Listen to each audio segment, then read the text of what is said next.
right, guys, what a crazy day yet again. So, yeah,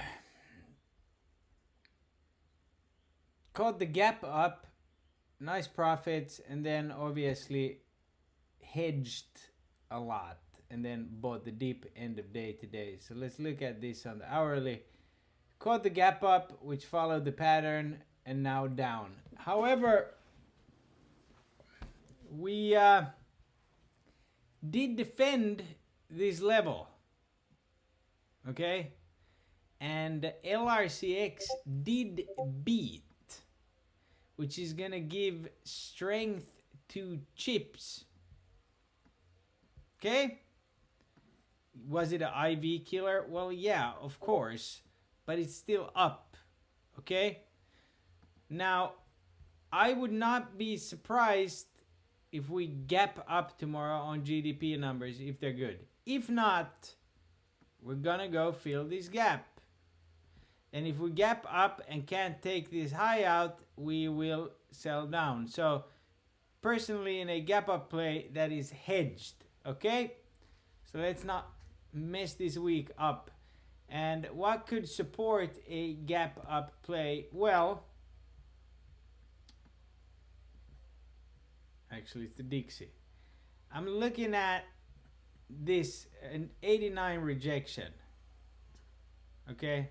That's what I'm looking for. Also, kind of a topping pattern here on the 10-year yield, and it's also hitting these levels here that he rejected from prior. Another thing is, not only is there a bunch of calls that came in, but we're still holding outrageous amounts of calls on all time frames. And yes, I know the Twitter boys are all about Tesla, but it's really that GDP and jobs number that we are interested in. And in my opinion, IBM beating hard and LRCX is far more important than any Tesla earnings. Also, I want to draw your attention to, and I added KRE into close. Look at this JPM move compared to SPY. So you had these huge sell. JPM should be down here. It's not. KRE the same. KRE should have sold down to here. It didn't. So can KRE put on $2 on a move? Well, or in a day? Yeah, it can. Right here. Okay, you got plenty of examples. So that's, I'm really big in this play. I would want it to hit there. Doesn't mean that SPY needs to go higher than today. However, now if we look back on the daily, the candle is identical. Here, this is why I think we gap and crap tomorrow again. Just look at the candle pattern. Don't look at the colors, because that doesn't matter. But what? Look at that. Big candle, because this was one candle. 1 day, 2 day, 3 day pop. You got the pop. And if we gap up tomorrow and hold, people are going to be like, oh, we're going to go higher. Then introduce the chop. This lines up time-wise with FOMC. I don't know if it's going to be straight green or straight red, but this is the FOMC candle we're going to be putting in here. Okay?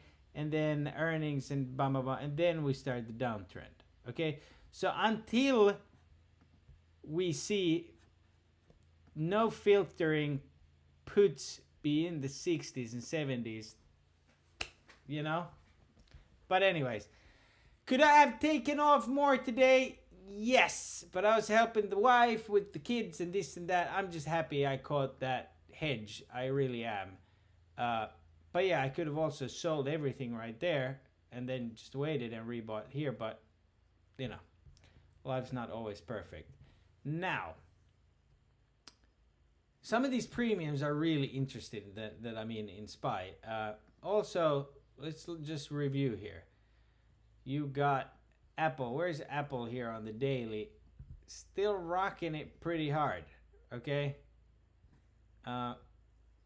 It'd be awesome to go higher, but I don't think we need to for whatever move we're in. Tesla, we'll see what happens on the call. If he pumps it or dumps it, usually it's dumped, but that doesn't matter. What matters is this move. And if you look, lower day today, not only did we close at 828 yesterday, it's now at 860. It hit 870. So this is good for chips. Okay, Meta still above that level. Service now could be a really interesting IV flash tomorrow. Okay, I think if the market does want to rip and doesn't gap and crap, just gaps, this guy. Okay, Soxel, boom, look at that, 4% green today. Okay, so chips are strong. DWAC, I'll show you where I'm buying. The faster we can get down to here, let's see if my alerts work. Nope, this is what I was yapping about. So somebody help me. I'm going to restart everything and then spend some time setting up. The faster we can get down to here, the faster Mr. Moontrain is going to be buying some calls. All right, guys. That's pretty much it. Also wanted to say that UPST defended its gap. See that?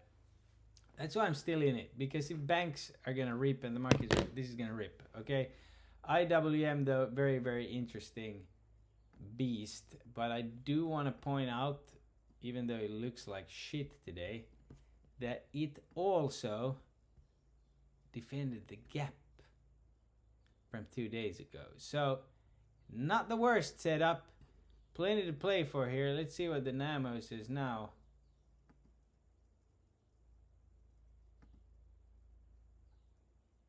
I mean, it's ready to rip higher. So, I still think that if we gap up tomorrow hard on GDP numbers, sell everything you got as far as calls.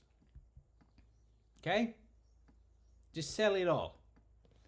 Take them. If we gap up, sell it all. Okay? Take a break. I mean, me included could have used a 3-hour break today, not only a 2-hour.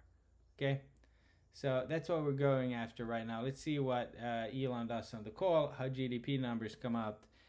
Again, I'm 85% cash, so either way how it goes, we'll play it tomorrow. All right, guys. God bless.